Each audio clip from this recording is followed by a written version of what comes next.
পরিবার পরিজনের সাথে ঈদের আনন্দ ভাগাভাগি শেষে আজও রাজধানীতে ফিরেছেন অনেকেই।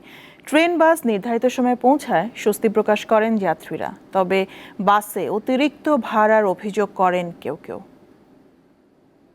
ঈদুল আজহার ছুটি শেষ, এরই মধ্যে খুলেছে অফিস আদালত, তাই ঢাকায় ফিরছেন নগরবাসী।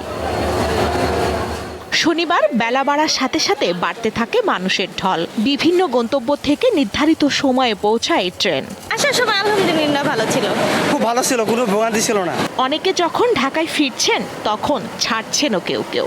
আগে তো টিকিট পাই নাই, আর টিকিট না পাইলে কিভাবে যাব? এবার মূলত এক বছর পরে দেখা হবে বাকিদের সাথে, এজন্যই যাচ্ছি। সড়ক পথেও ছিল স্বস্তির বার্তা। অতিরিক্ত চাপ থাকলেও দূরপাল্লার বাসগুলো ফিরছে যথাসময়ে। তবে অভিযোগ রয়েছে বাড়তি ভাড়া আদায়ের। এবারের যাত্রাটা সবচেয়ে জঘন্য ছিল আমার জন্য। মানে কিছু তো ছাড়েও না, আবার ডাবল ভাড়া নিচ্ছে, তবু কিছু না। রবিবারও অনেকে রাজধানীতে ফিরবেন বলে জানান যানবাহন সংশ্লিষ্টরা।